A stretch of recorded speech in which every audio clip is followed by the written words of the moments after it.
On peut se demander, ça sert à quoi ce pot de flower avec un morceau de bois? Ça n'a pas de sens. Qu'est-ce que ça apporte comme décoration? Quel élément de fraîcheur, de beauté, de... Pas grand-chose. Pas grand-chose. Vous avez déjà essayé chez vous? On a beau arroser. Alors c'est vrai que les arbres, c'est presque magique. On prend une branche, des fois on la met dans la terre, ça pousse en arbre. Des fois on prend une branche, on la met dans un autre arbre, ça pousse quand même. Un petit gland, ça pousse, ça devient un grand arbre. C'est presque magique et pourtant là, on le met, on arrose.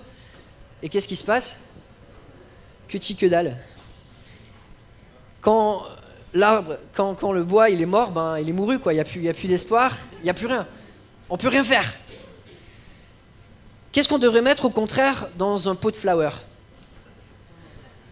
Une plante qui a de la vie, qui sont bons, qui portent des fleurs, peut-être du fruit, qui apportent quelque chose dans la salle, qui égaye la salle. Un truc comme ça, c'est moche. Ça sert absolument à rien. Aujourd'hui, on arrive dans l'évangile de Jean, on continue notre étude, chapitre 15, et Jésus va poser une question provocante à ses disciples. Il va leur dire, votre vie spirituelle, elle ressemble à quoi? Est-ce que c'est un pot de fleurs comme ça, avec du bois mort? Ou est-ce que c'est un arbre qui porte du fruit? Et ce qui est provoquant avec la question de Jésus, c'est qu'il n'y a pas 15 réponses possibles, il n'y en a que 2. Soit l'arbre il est mort, parce qu'il n'a jamais eu la vie, ou soit il a reçu la vie, et peu importe les circonstances, il va porter du fruit. Jésus ne laisse que 2 choix à prendre. Aujourd'hui, mon désir, c'est que chacun de nous puissions prendre un temps de réflexion à l'écoute des paroles de Jésus, en réfléchissant à notre vie spirituelle. À quoi ressemble notre vie spirituelle? Est-ce que c'est un arbre qui porte du fruit? Ou est-ce que c'est un arbre qui a besoin de trouver sa vie à la racine? Et j'invite pour cela à lire avec moi en Jean chapitre 15, à partir du verset 1 jusqu'au verset 11. On n'aura pas le temps de tout regarder ce matin. C'est un passage où plusieurs fois Jésus nous encourage à demeurer en lui, et on va demeurer dans ce passage. C'est un passage, je pense, qui est un des favoris pour de nombreux chrétiens. Je sais que c'est le chapitre préféré de mon père. Je vous invite à suivre avec moi Jean chapitre 15, versets 1 à 11. C'est moi qui suis le vrai cep, et mon père est le vigneron. Tout sarment qui est en moi et qui ne porte pas de fruit, il l'enlève. Et tout sarment qui porte du fruit, il le taille, afin qu'il porte encore plus de fruits. Déjà, vous êtes purs à cause de la parole que je vous ai annoncée. Demeurez en moi, et je demeurerai en vous. Le sarment ne peut pas porter de fruits par lui-même, sans rester attaché au cep. Il en va de même pour vous, si vous ne demeurez pas en moi. Je suis le cep, vous êtes les sarments. Celui qui demeure en moi et en qui je demeure porte beaucoup de fruits, car sans moi, vous ne pouvez rien faire. Si quelqu'un ne demeure pas en moi, il est jeté dehors, comme le sarment, et il sèche. Puis on ramasse les sarments, on les jette au feu et ils brûlent. Si vous demeurez en moi et que mes paroles demeurent en vous, vous demanderez ce que vous voudrez, et cela vous sera accordé. Ce qui manifeste la gloire de mon Père, c'est que vous portiez beaucoup de fruits. Vous serez alors vraiment mes disciples. Tout comme le Père m'a aimé, moi aussi je vous ai aimé. Demeurez dans mon amour. Si vous gardez mes commandements, vous demeurerez dans mon amour, de même que j'ai gardé les commandements de mon Père et que je demeure dans son amour. Je vous ai dit cela afin que ma joie demeure en vous et que votre joie soit parfaite. On aura donc de nombreuses semaines pour approfondir ce passage. Quelques principes d'ensemble. Jésus, dans ce passage, va nous donner 3 manières de demeurer en lui, sur lesquelles on va revenir. La parole, si ma parole demeure en vous. Prière, demandez ce que vous voulez, j'y répondrai. Et puis l'obéissance. Les 3 manières d'obéir, de demeurer en Christ, c'est la parole, la prière, l'obéissance. Mais ce que j'aimerais regarder peut-être dans les semaines qu'on va suivre comme points principaux, ce serait les 6 bénéfices du fruit de Christ. Alors souvent dans la Bible, on parle du fruit de l'esprit. Dans ce passage, on va parler du fruit de Christ. Qu'est-ce qu'on obtient en fait quand on demeure en Christ? De nombreux avantages, de nombreuses grandes bénédictions. On va en trouver 6 dans ce passage.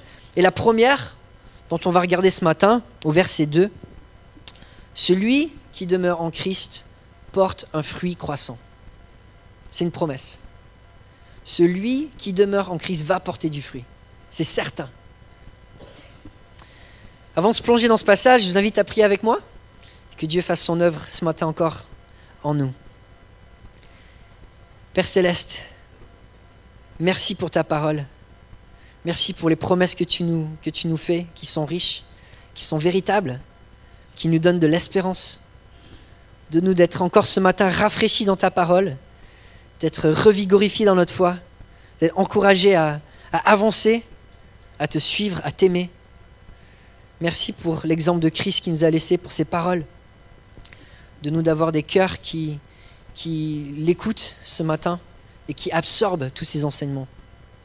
En ton nom précieux, on prie. Amen. Alors ça fait plusieurs mois qu'on est dans les derniers jours de Christ. Là, on arrive donc juste après le repas de la Cène, à quelques heures à peine avant la mort de Jésus. Il a partagé la Pâque avec ses disciples. À la fin du chapitre 14, il va dire à ses disciples, venez, levez-vous, partons d'ici. La raison est simple, il a congédié Judas, qui va chercher les soldats pour aller pour le trahir, pour le chercher, pour le crucifier. Et Jésus part pour passer un petit peu de temps avec ses disciples. Et ce qu'on va voir, chapitre 15 à 17, c'est ces derniers moments que Jésus a avec ses disciples, où il a quitté la chambre haute, où il avait partagé le repas de la Cène, et il s'est dirigé au jardin de Gethsémanée, donc au pied du mont des Oliviers, pour être avec ses disciples. C'était un endroit qu'il affectionnait beaucoup. C'était un endroit qui était à l'écart de Jérusalem, un endroit assez tranquille, un endroit aussi qui était de passage entre la ville de Béthanie et Jérusalem. Et je ne sais pas si vous vous souvenez de qui habitait à Béthanie, qui était à 3 km de Jérusalem, des grands amis de Jésus, Marie, Marthe et Lazare. Jésus allait souvent, traversait souvent Béthanie, ça faisait partie du chemin quand on venait de la Galilée pour aller à Jérusalem, passait souvent par Béthanie, souvent par le jardin de Gethsémanée, on s'en doute. Quand on regarde un petit peu à la ville, alors bon, ça a un petit peu changé depuis 2000 ans, mais à l'endroit où il y avait le temple, maintenant il y a le dôme du rocher, donc qui est un lieu sacré musulman, et juste derrière, on voit, c'est le mont des Oliviers. Donc il y a toujours des jardins, mais ce qu'on s'aperçoit aussi à droite, quelque chose qui dure depuis plus de 3000 ans avant Jésus-Christ, c'est que le mont des Oliviers est un cimetière. Le mont des Oliviers est un cimetière. De nos jours, il y a plus de 150 000 tombeaux sur le mont des Oliviers. Quand on regarde au mont des Oliviers, on trouve des tombes. Alors dès qu'on sort de la ville, du côté ouest, je ne sais pas si vous voyez ici, ce sont des tombes arabes, certaines plus récentes, certaines plus anciennes. Quand on se dirige ensuite vers la ville, on trouve d'autres tombes. Quand on creuse, on trouve des tombes du 1er siècle, donc du temps de Jésus. C'était déjà un cimetière du temps de Jésus. Plus de 2500 soldats britanniques qui ont péri pendant la Première Guerre mondiale, ils sont enterrés. Et puis surtout, en Zacharie chapitre 14, il y avait une prophétie disant que lorsque le Messie reviendrait, où c'est qu'il reviendrait en premier? Sur le mont des Oliviers. Et donc dans la culture juive, depuis cette prophétie, c'est un honneur et c'est un désir de se faire enterrer sur le mont des Oliviers. Donc ça fait depuis 2500 ans où les Juifs, souvent ceux qui ont peut-être une meilleure place dans la société, qui sont mieux vus, parce que c'est difficile d'obtenir une place, sont enterrés sur le mont des Oliviers. Donc on trouve beaucoup de tombes juives qui datent de milliers d'années, de personnes célèbres. Il y a des premiers ministres qui ont été enterrés là. Et bon, c'est un peu difficile de voir la vue d'ensemble avec l'éclairage, mais ici à gauche, on voit le dôme du rocher. Là, il y a le mont des Oliviers, et on voit, c'est un énorme cimetière. Énorme cimetière. Comme je l'ai dit, plus de 150 000 tombes. Et c'est pas étonnant que quand on se tourne vers le jardin de Gethsémanée, à sa base, qu'est-ce qu'on y voit à l'intérieur? Aussi des tombes. Et aussi certains oliviers, certains qui datent de 1000 ou même de 2000 ans. Donc on se dit peut-être, il y en a certains qui datent de l'époque de Jésus, ça serait rigolo. Mais en tout cas, Jésus va dans le jardin, après le repas, et c'est pas le parc de la Tête d'Or, où c'est tranquille, il mange une barbe à papa avec ses disciples, c'est pas le jardin des fleurs, jardin de Luxembourg à Paris, où il y a des belles roses. Ils sont dans un endroit qui est reclus, et probablement qui est reclus parce que c'est aussi un cimetière.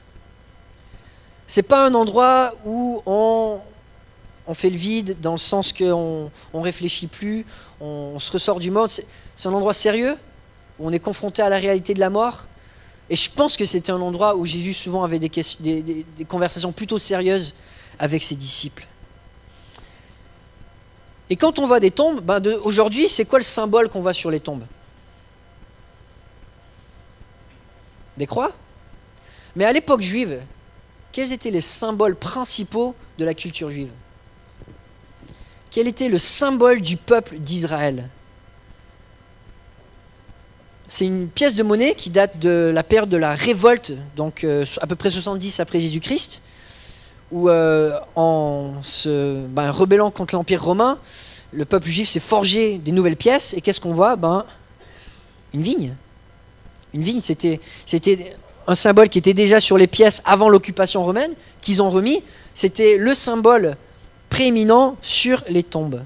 Alors je ne sais pas, quand Jésus va parler à ses disciples en leur disant « je suis la vigne », ils sont devant une tombe avec une vigne, mais probablement ils en ont déjà vu des centaines, juste en passant par là. Dans de nombreux passages dans la Bible, la vigne était le symbole du peuple d'Israël. Dieu avait choisi Israël pour être sa vigne, pour être le peuple qui allait porter du fruit pour lui. Alors quand on regarde les passages dans la Bible, souvent on voit Israël qui est décrit comme une vigne, mais malheureusement, presque tout le temps, quand on regarde ces références, il y a une connotation négative. On va lire quelques versets. Ésaïe 5,7. Oui, la vigne de l'Éternel, le maître de l'univers, c'est la communauté d'Israël, de Juda. C'est le plan qui faisait son plaisir. Il avait espéré de la droiture, et voici de l'injustice. De la justice, et voici des cris d'accusation. Encore en Jérémie 2, verset 21. Moi, je t'avais planté pour produire des raisins excellents, d'une variété sûre. Comment t'es-tu transformé à mes yeux en fruits dégénérés d'une vigne étrangère? Et puis encore en Osée, chapitre 10, verset 1. Israël était une vigne fertile qui produisait beaucoup de fruits. Plus ses fruits étaient abondants, plus il a multiplié les autels. Plus son pays était prospère, plus il a embelli les statues. Mais la vigne, c'était un symbole qui était extrêmement important pour le peuple juif.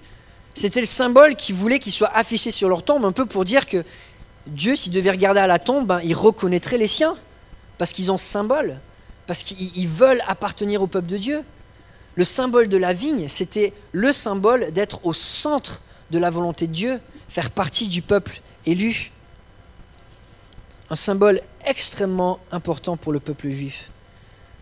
C'est pas juste une belle illustration, une petite image mignonne que Jésus partage à ses disciples. C'est la dernière confession où Jésus va dire « je suis », littéralement en grec « je suis celui qui est », une référence à Yahvé, au Dieu de la Bible, en Exode, qui s'était révélé à Dieu « je suis le Dieu qui est ».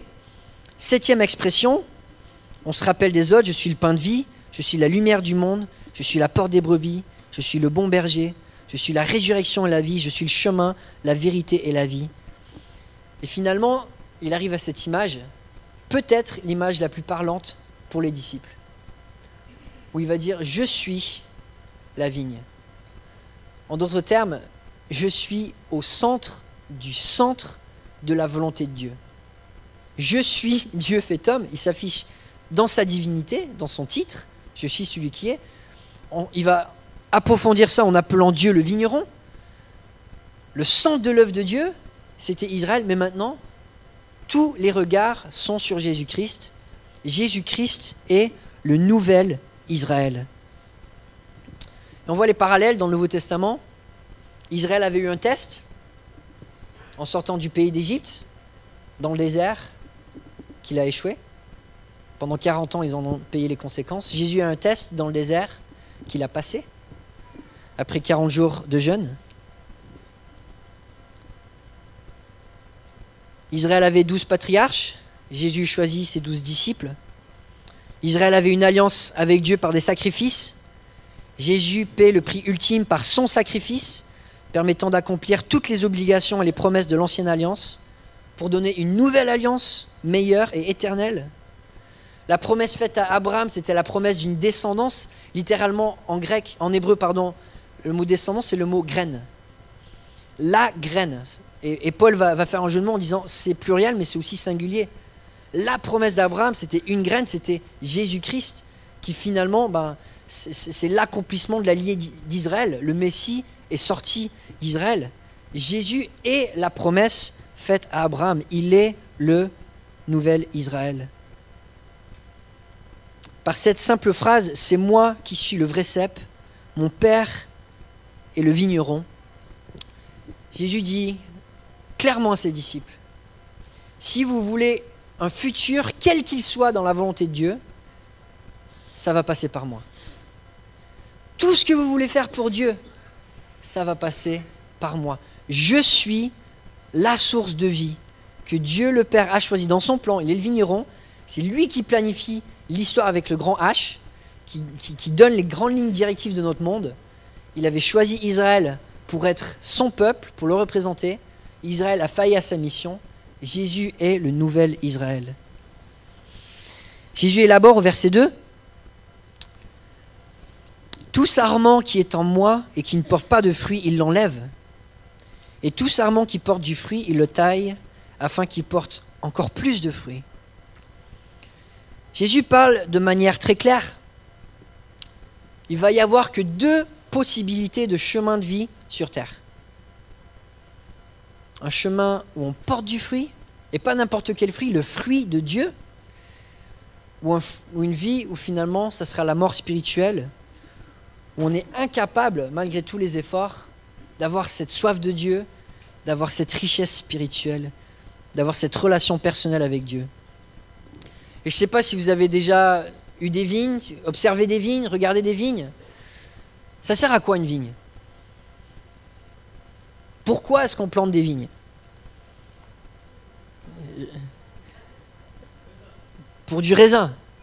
Est-ce qu'on plante une vigne pour un autre but?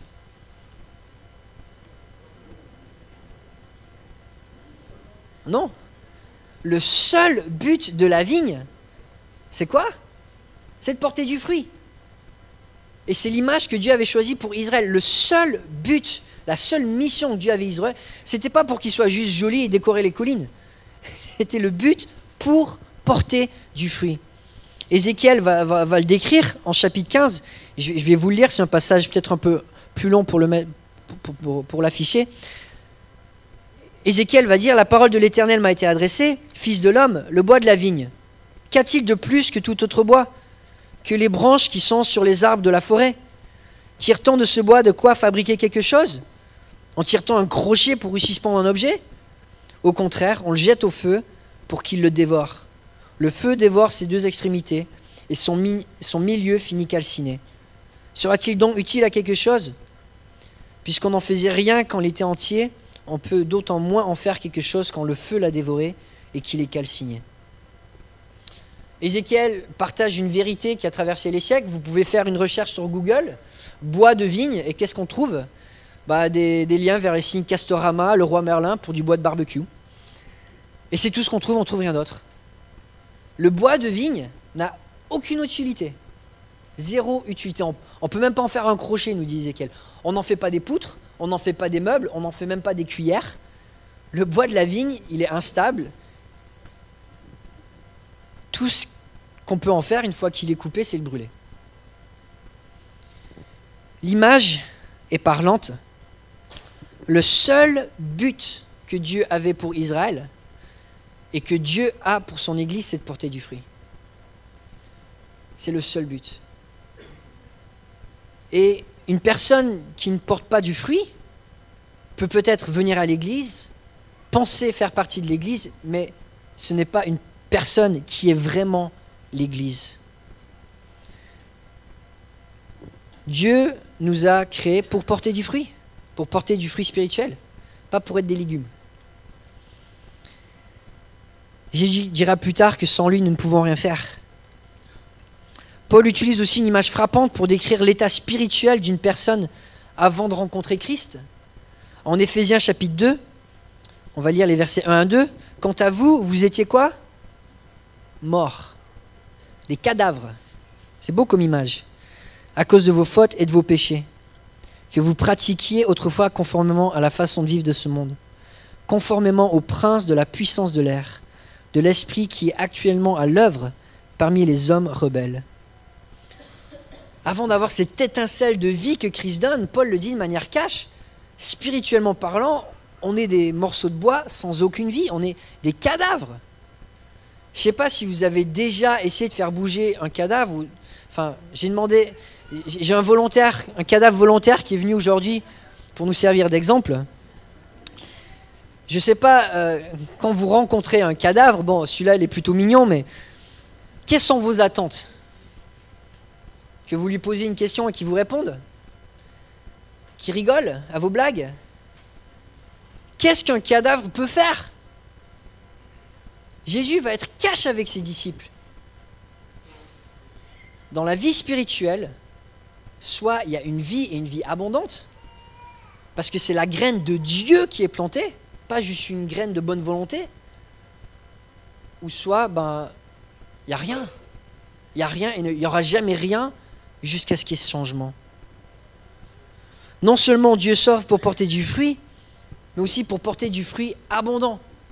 Vous vous souvenez de la parabole du semeur, où le semeur sème dans 4 terrains, et il n'y en a qu'un dans lequel la graine va pousser. Le premier, il sème, et qu'est-ce qui se passe? Les cœurs sont facilement influencés par le diable, par les mensonges du diable. Ils disent, finalement, Dieu, non, je vais choisir autre chose. Et même s'il y a une attirance pour l'Église, peut-être, une attirance pour les choses spirituelles, parce qu'il y a de la curiosité, il n'y a pas ce déclic. Il y a un autre terrain où finalement, il y a les soucis du monde, il y a les désirs de richesse, de gloire, où le cœur se dit, ouais, c'est intéressant la vie de l'Église, mais à côté, c'est peut-être mieux finalement. Et finalement, la vie ne prend jamais racine.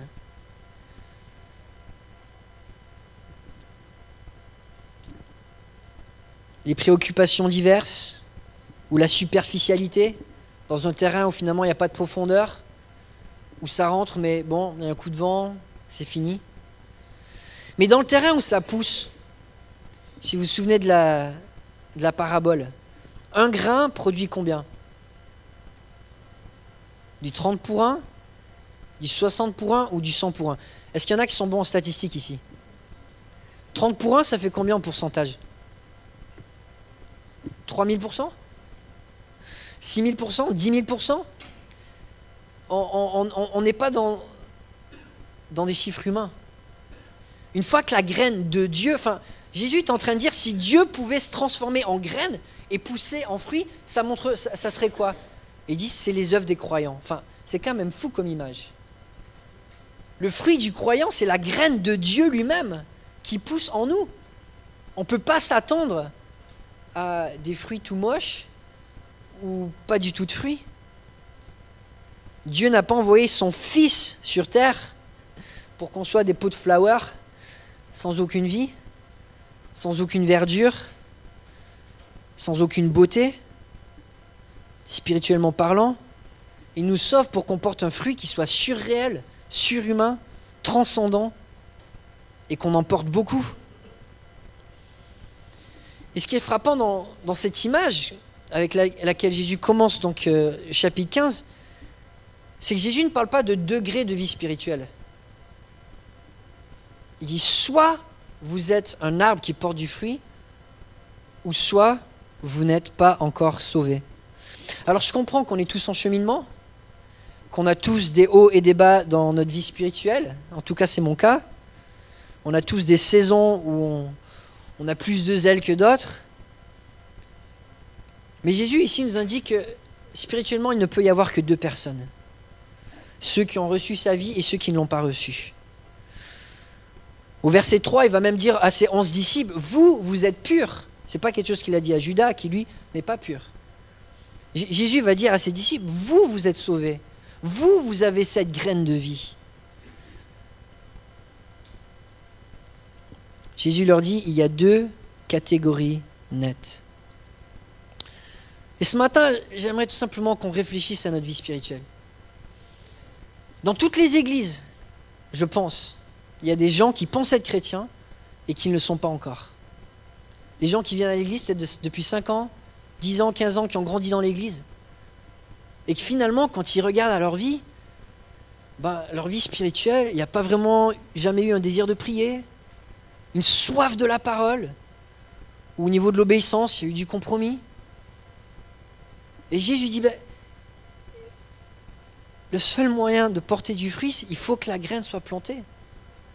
Et aujourd'hui, si votre vie spirituelle est comme ça, le salut de Dieu est disponible aujourd'hui.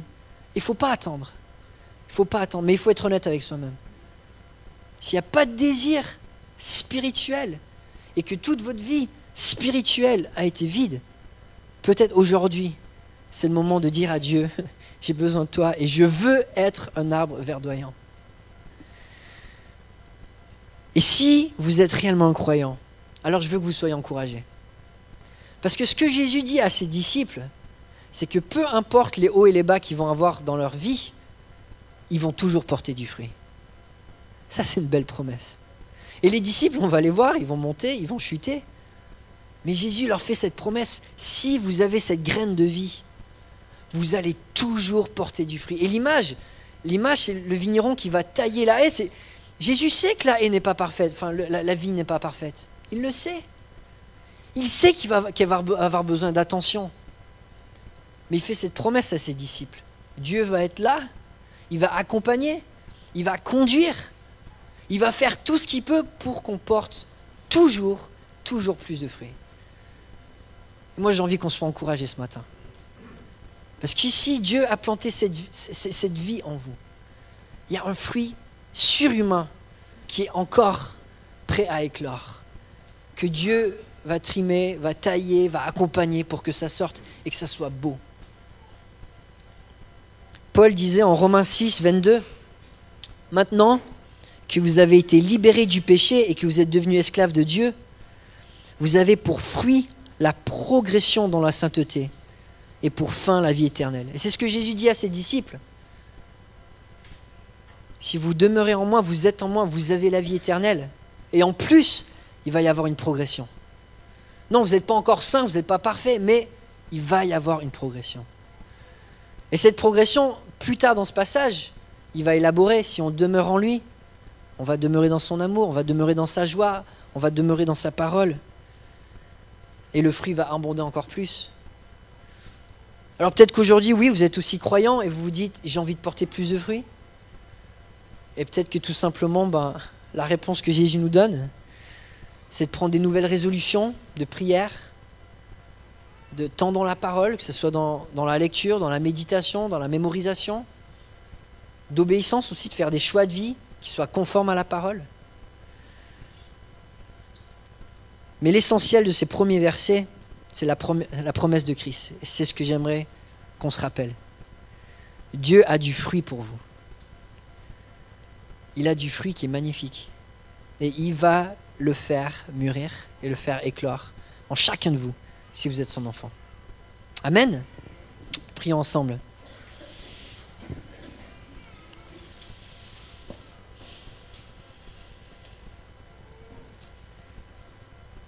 Oui, Père Céleste, merci pour ta promesse que tu souhaites en nous faire une œuvre qui est magnifique, qui est le reflet de ton cœur, qui est le reflet de ton caractère même qui s'exprime au travers de nous, par la vie que toi tu donnes. Père Céleste, je te prie pour tous ceux qui aujourd'hui sont vraiment à toi.